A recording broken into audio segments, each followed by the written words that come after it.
By 1812, Napoleon Bonaparte had redrawn the map of Europe, ruling an empire from Spain to Poland. He'd humbled Austria and Prussia, outsmarted rivals and seemed unstoppable, until Russia defied him. Tsar Alexander I, once an ally, reopened trade with Britain, undermining Napoleon's continental system.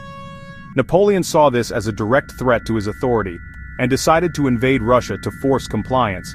He believed a swift campaign would crush the Tsar's army and restore his dominance.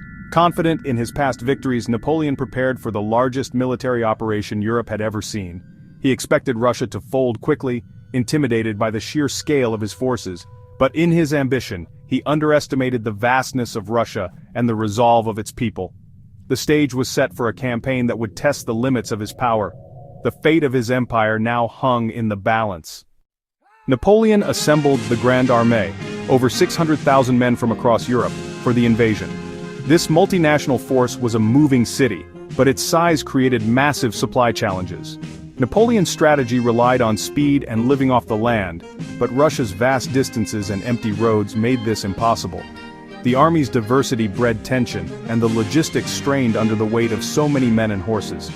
On June 24, 1812, the Grande Armée crossed into Russia, expecting a decisive battle. Instead, they found empty villages and no Russian army, only silence and uncertainty. The Russians refused to fight, retreating deeper into their homeland. Napoleon's men marched forward, but the enemy remained elusive. The campaign began not with a clash, but with a sense of foreboding. The real battle was just beginning. Russian commanders avoided battle, retreating and drawing Napoleon deeper into the country. They adopted a scorched earth policy, burning crops and villages, leaving nothing for the invaders. The Grande Armée, expecting to live off the land, found only ashes and ruin. Hunger, thirst, and disease ravaged the troops as the summer heat took its toll. Horses died by the thousands, supplies were abandoned, and desertion soared. The army shrank rapidly, weakened not by combat but by the harsh environment. Napoleon pressed on, capturing empty burning cities like Smolensk.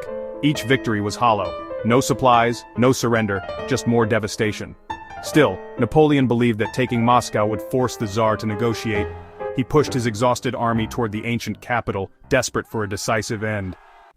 Near Borodino, the Russians finally stood and fought in a brutal, day-long battle.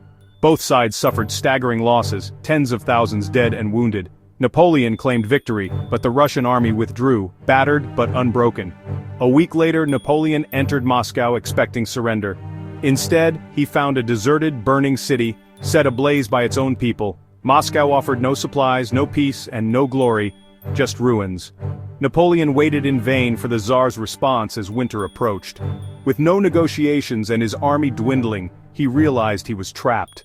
The dream of a quick victory was gone. Survival was now the only goal. Napoleon had no choice but to order a retreat.